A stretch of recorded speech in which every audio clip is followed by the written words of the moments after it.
This is the Vidonn X5 sports tracker. Activity tracker is probably more accurate. I haven't been able to find out much information about the unit itself. As far as I can tell, it's fairly simple 3-axis accelerometer, not much intelligence on board. It can just tell when you're moving it, which is normally on your wrist, so moving your wrist around in one of 3 directions, much like most other activity trackers. This one, it's got a silicone strap. It's quite comfortable to wear. It weighs 25 grams or so. The clasp seems fairly reliable. I haven't had it come off by accident yet. It's a fairly standard silicone thing with 2 lugs to pop in. Goes from large, which is particularly massive, to very, very tiny. So even if you've got really, really skinny wrists, you should be alright. That's it on its smallest. It really is quite small. The device itself, it's about 12 or 13 mil thick coming off your wrist. Like I said, it doesn't weigh very much. To charge it, unlike all the others, it plugs straight into USB.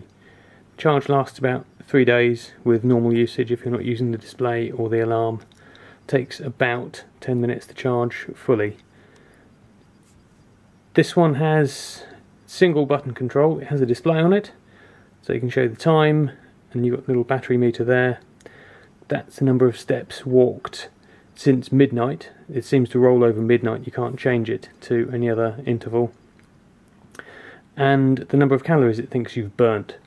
You can also set it for a specific time period or event. So say you're going for a walk, you want to see how many steps you walk particularly for that distance. Press and hold the button, then you get the timer steps in a little square that you can see there. That's steps taken for since you set that timer going. That's calories since you set that timer going. And M, I don't know what M is. Oh, M is how far it thinks you've walked. Just press and hold the button again to stop it, and then you're back to the normal mode. So the hardware itself seems to be quite good. It's robust. I've worn it pretty much non-stop for the last week. I've worn it in the rain and it's had no problem. It falls down when it comes to the software that goes with it, and I've taken some videos of that, hopefully from my phone, and some screen recording from my PC, so you can see the internet interface for it, and I'll see if I can edit them in now. This is the Android app from Vidonn for their sports tracker. It's fairly simple, but there's a lot wrong with it. In the week I've been using it, it seems to shut itself down with some regularity, maybe twice a day. It'll start it up and it will just close itself down again.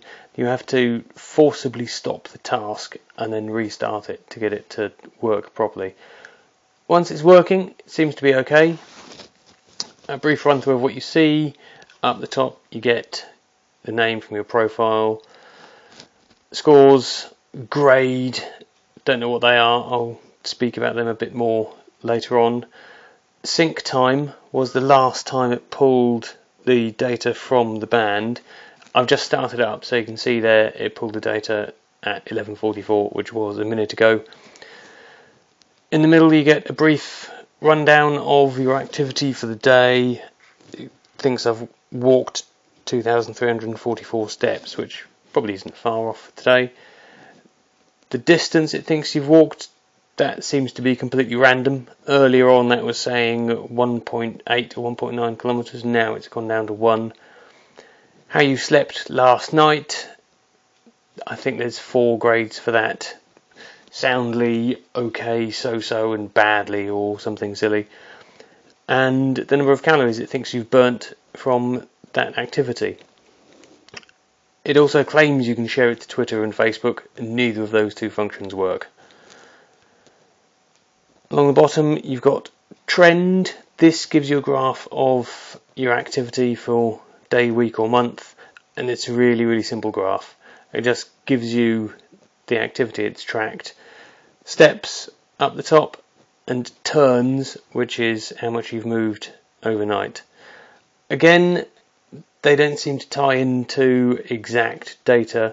You can narrow down a lot more with the web interface, which I'll show you later on in this video. You can see there lots of movement in my sleep hours because I didn't go to bed that day. Again, I'll go through more about what you can and can't do with that data later on. Friends, I don't have any friends. Again, I'll discuss this later on, but you can add other people who have an account here and are using the tracker much as you can with all the other sports trackers. More, this is where you put in some of your settings. Under My Bracelet, it shows you your bracelet name. It's pulling live battery details from the bracelet. Background sync seems to make absolutely no difference at all. You can set it to off, go back into My Bracelet, and it's on again. So I think it's one of the many things wrong with this. The alarm clock is quite good when it works. You can set alarms, send them to the bracelet, and it vibrates at the set time. It's useful if you want a silent alarm. You can see here that's set to on. My bracelet currently doesn't alarm at 6:28. I think I would have to resend that for that to work, so it might be a one-hit thing. And amount of sleep, so you can set on the app, same as you can in the web interface that you'll see later on, the times that it's going to track you as being asleep as opposed to being awake. So I've got it set from midnight to 7. Personal data, again this is all mirrored in the web app that I'll show you, but name, age, height, weight. I don't know what goal is, that isn't explained anywhere. Feedback, I guess that might send some feedback to Vidonn if you tried it. I haven't tried that. And under help you get some of the same information that's in the user manual. Some of it's slightly more detailed than it is in the manual, some of it's missing. And that's about it from the web app. Like I say, it kind of does the job, but it's limited in the information you get, and it's unreliable. One thing I have found is that downloading the app from the Vidonn website instead of taking the one from the, in my case, from the Google Play Store, it's been more reliable. They both report as the same version, but visually they're different, so I think they might have their version numbering all wrong. Anyway, we'll go and have a look at the web app next. And here it is. This is the web portion of the Vidonn fitness tracking. It's a Chinese company, I think, so all of the text by default is in Chinese, but they do have an English front end to it. Here we go, healthy living from now on. You get basic information about the company and the product. You can manually download the Android and iPhone apps from here. Well, the Android app anyway, iPhone I'm not sure. The bit you'll be interested in is the user center, which is where you get to interrogate all of your data.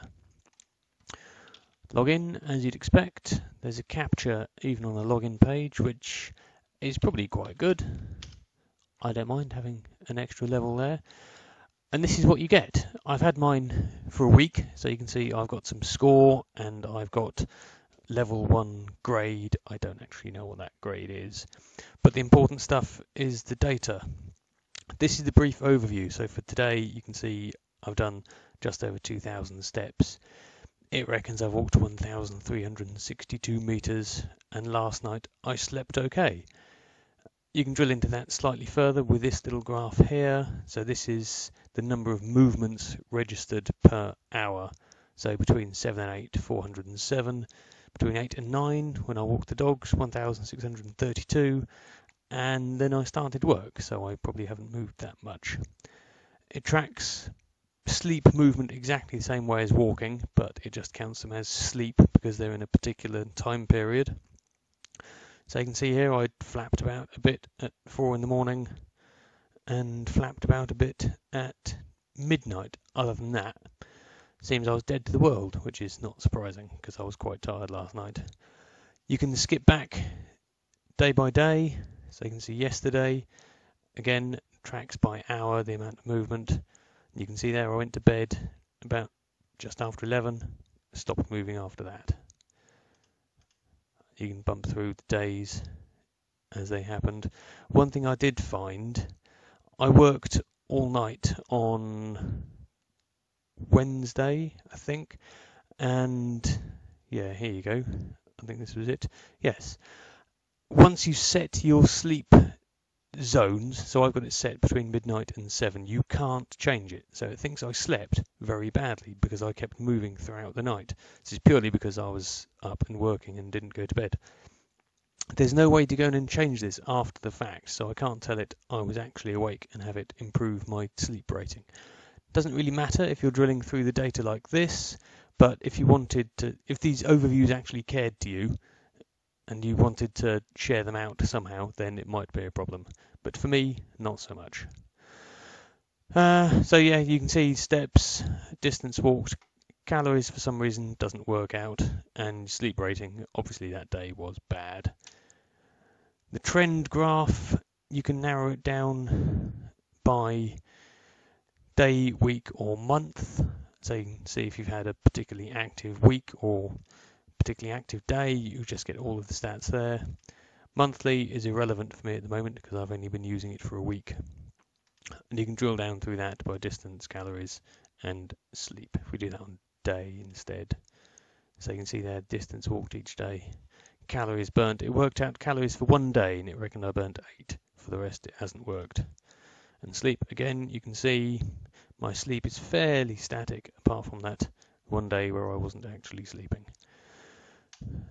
The friend tab, it pretends to be social. It doesn't tie into Facebook or Twitter or Endomondo or anything like that.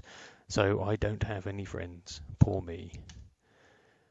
PK zone, there's no explanation of this I can find anywhere. I think this lets you set up a challenge for your friends. So you could set up most steps taken, most calories burnt, best sleep, or something like that. Maybe, I don't know. And config is where you put in your personal details. So usual stuff, an avatar, email, date of birth, height, weight, and this is where you set your sleep zones. I've changed them since my sleep pattern was slightly different, and that still didn't change my sleep rating, so it's definitely not retroactive on the data you've already got. So there you go, that's the web interface. It's okay, it gives you the data as long as you want to go in and interrogate it manually. So there we go, that's the Vidonn X5 tracker. You've seen the device and the software. It was £25. You can't really complain for that kind of money. I've had no actual problem with it apart from what I mentioned in the Android interface, but it's done what I wanted it to do. It kind of records how much I'm moving during the day. The data itself is interesting enough. I find the sleep tracking more interesting than the movement tracking, but it depends on what you want. But yeah, for 25 quid you can't really go wrong.